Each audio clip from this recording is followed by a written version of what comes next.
आज का हमारा नया टॉपिक है यूनिट 4 का recruitment.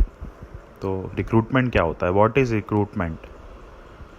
What do mean by recruitment process? Recruitment and selection, जैसे कि कंपनी में जॉब के लिए रिक्वायरमेंट्स, उसकी क्या प्रोसेस होती हैं, किस तरीके से वो लोगों को हायर करते हैं, किस तरीके से कौन सी टेक्निक यूज़ करके, कौन सी सिलेक्शन प्रोसेस यूज़ करके वो लोगों को जॉब देते हैं, या कब उन्हें जॉब की ज़रूरत पड़ती है, ऑर्गेनाइजेशन में जॉब की ज़रूरत कब है, या फिर ऑर्गेनाइजेशन को कब पड़ती ज़रूरत कि वो फाइनली उसको अब नए लोगों को रिक्रूट करना चाहिए।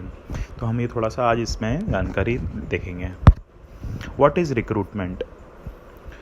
In human resource management, recruitment is the process of finding and hiring the best and most qualified candidate for a job opening. एक स्वाभाविक सी बात है कि हम लोग अगर हम भी हमारी कोई कंपनी खोलेंगे तो हम उस बंदे को, उस एम्प्लॉय को जॉब में रखना पसंद करेंगे जो उस जॉब के लिए परफेक्ट हो, वेल क्वालिफाइड हो, एक्सपीरियंस्ड हो, या फिर उस टैलेंट अच्छा हो, स्किल्स अच्छी हो, उसको प्रॉपर नॉलेज अच्छा हो उस जॉब के बारे में। लेकिन कहीं ना कहीं आजकल बड़ी बड़ी एमएनसीज होती हैं और या फिर बहुत बड़े बड़े एंटरप्रेन्योर्स हैं जो नए न्यू फेसेस को लॉन्च करते हैं, नए नए लोगों को जॉब देते हैं because the fresh mind youngsters को। ज़रूरी नहीं है कि एक्सपीरियंस ही ज़रूरी हो हर चीज़ में। यू कैन बी आप लोग यंग जनरेशन में भी जॉब आपको आसानी से मिलती है अगर आप में वो कैपेबिलिटी है जॉब करने की, अगर आप में कुछ टैलेंट है। तो ज़रूरी नहीं है कि आपको एक्सपीरियंस ही होना चाहिए, तो बस क्वालिफाइड होना चाहिए उस जॉब के लिए। Now, it can also be defined as the process of searching for prospective employees and stimulating and encouraging them to apply for jobs and organization. एक प्रॉपर तरीके से एम्प्लॉयज़ को इनकरेज भी होना चाहिए। जॉब की ओपनिंग अगर किसी कंपनी में है तो ऑर्गेनाइजेशन के बिहाफ पे लोग, जो रिक्रूटमेंट सिलेक्शन कमेटी होती है, उनको भी प्रॉपर तरीके से एक सोशल मीडिया प्लेटफॉर्म के थ्रू या फिर एडवर्टाइजमेंट के थ्रू लोगों को बताना चाहिए कि वी आर हायरिंग या we have opening for these jobs. Okay, in this it is one whole process with a full life cycle that begins with identification of the needs of the company with respect to the job and ends with the introduction of the employee to the organization. ये शुरुआत होती है company को कितने लोगों की, कितने employ की ज़रूरत है, और ख़त्म होती है एम्प्लॉय को ऑर्गेनाइजेशन से मिलाने तक की।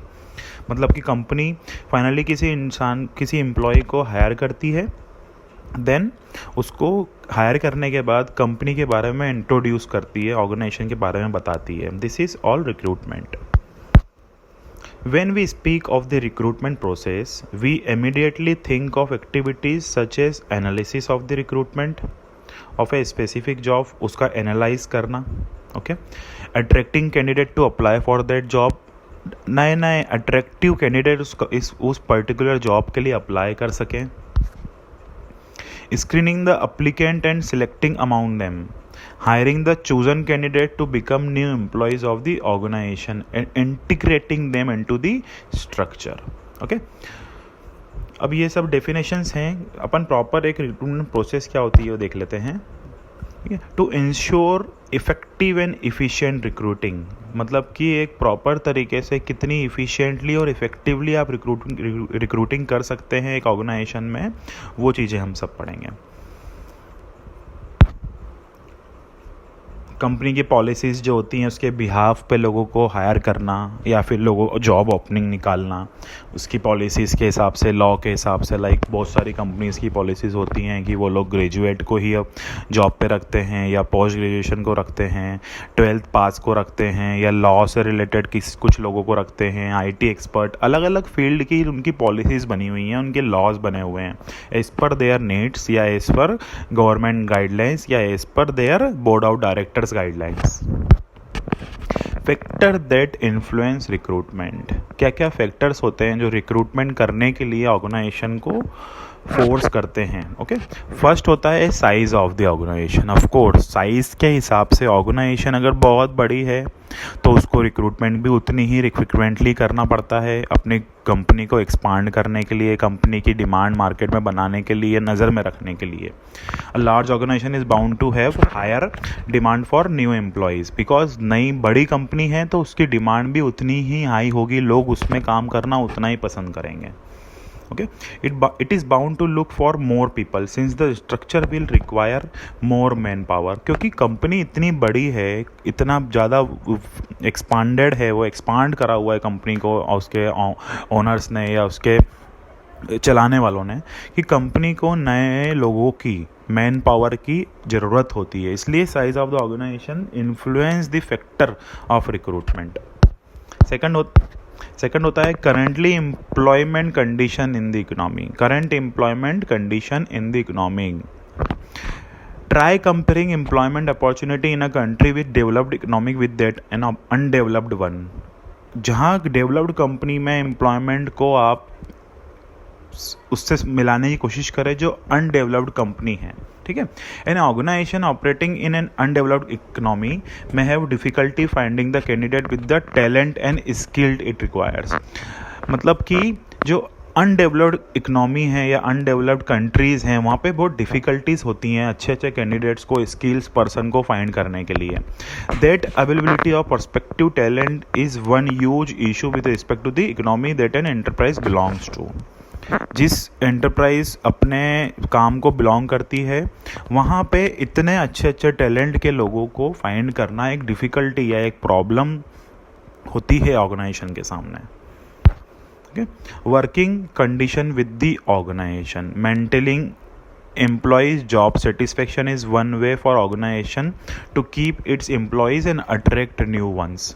एक जॉब सेटिस्फेक्शन होता है, एक जॉब डिस्क्रिप्शन होता है, लोगों को जॉब सेटिस्फाइड कराने के लिए जो उसकी कंपनी के अंदर एम्प्लॉयज़ हैं उनको भी अट्रैक्ट करना, उनको भी प्रॉपर तरीके से रिटेन करना और नए लोगों को अट्रैक्ट करना एक वर्किंग कंडीशन को, ऑर्गेनाइजेशन की वर्किंग कंडीशन को इम्प्रूव करता है।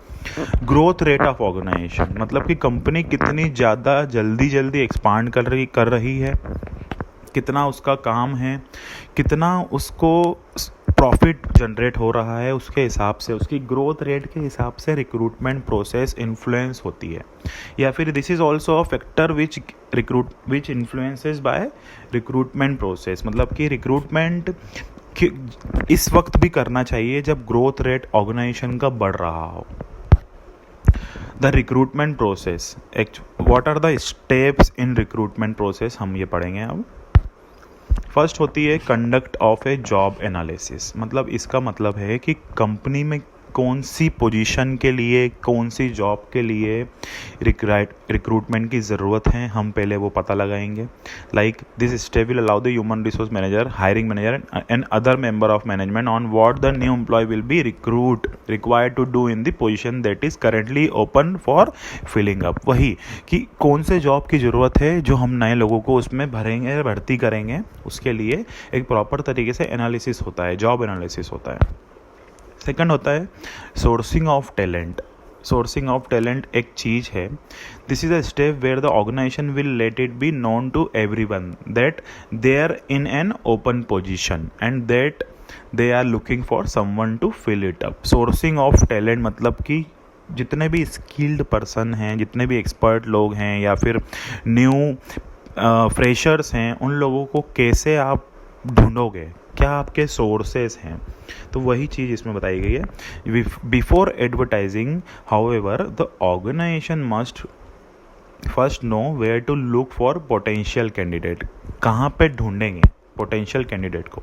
दे should search out the sources where the person that can potentially fill the job are going to be available for recruitment. Like example अपन छोटा सा लेते हैं, कोई आईटी कंपनी है, जैसे उसको रिक्रूटमेंट करना है अपनी कंपनी के लिए बल्क में, तो वो एडवर्टाइजमेंट करने की बजाय उसको एक बेटर कॉलेज या बेटर यूनिवर्सिटी में एक कैंपस प्लेसमेंट की एक सर्वे करना चाहिए, एक प्लेसमेंट करना चाहिए कंपनी में, ताकि उसको बहुत एक्सपर्ट फ्रेशर्स मिल सकें, आईटी एक्सपर्ट्स मिल सकें जो उसके काम के लिए सक्षम हो। तो एक बल्क में उनको एक सोर्सिंग मिल जाएगी, एक तरीका मिल जाएगा लोगों को रिक्रूट करने का। थर्ड होता है स्क्रीनिंग ऑफ अप्लीकेंट्स। मतलब स्क्रीनिंग ऑफ अप्लीकेंट्स होता है एक प्रॉपर तरीके से किसी कैंडिडेट की स्क्रीनिंग करना, उसके बारे में पता लगाना कि हाउ इज़ कैपेबल और हाउ इज़ नॉट। उसमें फर्स्ट पॉइंट होता है प्रिलिमिनरी स्क्रीनिंग। इसमें एक फर्स्ट स्टेज होती है जिसमें बहुत सारे लोगों की अप्लीकेशंस आती है कंपनी के पास। उस बहुत सारी अप्लीकेशंस में में से वो कुछ एप्लीकेशंस को निकालते हैं जो बेस्ट सूटेबल होती है for that particular job. This is preliminary screening. Second होता है इनिशियल इंटरव्यू. जितने भी लोगों की प्रीलिमिनरी स्क्रीनिंग में लोगों की जो जैसे 100 लोगों ने एप्लीकेशन आई थी, उसमें से 10 लोगों की एप्लीकेशन सिलेक्ट करी गई कंपनी की तरफ से. उन 10 लोगों का एक इनिशियल इंटरव्यू होता है. This is the first face to face बोल सकते हैं या telephonic. It could be a telephonic interview, it could be a face to face interview. Second होता है conduct of various test for recruitment. मतलब कि एक अलग अलग तरीके के टेस्ट होते हैं रिक्रूटमेंट करने के तरीके, चाहे वो एक टेक्निकल हो, नॉन टेक्निकल हो या फिर फिजिकल हो, XYZ. ठीक. नेक्स्ट होता है फाइनल इंटरव्यू. जब आप एक इनिशियल इंटरव्यू पास करते हैं, एक रिक्रूटमेंट टेस्ट पास करते हैं, एक फाइनल इंटरव्यू होता है जब कंपनी एक फाइनलाइज करती है उन 10 में से, या उन 10 में से अगर 5 को सिलेक्ट करा है तो उन 5 में से 1 को या 2 को सिलेक्ट करने के लिए एक फाइनल इंटरव्यू कंडक्ट करती है कंपनी, जिसमें एक फाइनल कैंडिडेट निकल के बाहर आता है which is good and best suitable candidate for that particular job. Next होता है सिलेक्शन. फाइनल इंटरव्यू में सिलेक्शन हुआ. सिलेक्शन होता है qualification of the candidate who were able to reach the last stage of the screening process. Qualification के हिसाब से उसकी लास्ट स्टेज, अगर वो फाइनल पोजीशन तक पहुंचता है, फाइनल इंटरव्यू तक पहुंचता है स्क्रीनिंग होने के बाद, तो उसका सिलेक्शन होना. Finalise of the job offer. एक सिलेक्शन होने के बाद making the offer and acceptance of the offer by the applicant. एक मेकिंग द ऑफर होता है जब कंपनी ऑफर मेक करती है अप्लीकेंट को देने का, कैंडिडेट को बताने का कि we are offering you that much. Like एक सिंपल लैंग्वेज में अपन समझते हैं, वो एक उसकी सैलरी फिक्स करते हैं कि हम लोग आपको ये सैलरी दे सकते हैं. एक ऑफ़र बनाते हैं, कंपनी ऑफ़र बनाती है.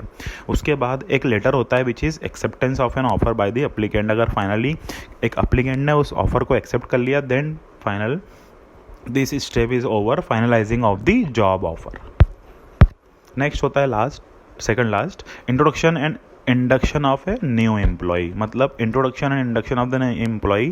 फाइनल इंटरव्यू हो गया, ठीक है. फाइनल इंटरव्यू के बाद finalise of the job offer हो गया, एक्सेप्ट भी कर लिया उस एप्लीकेंट ने. नाउ ही ज्वाइन, उसने ज्वाइन करा. नाउ वहाँ पे क्या होता है, जब कंपनी उसको इंट्रोड्यूस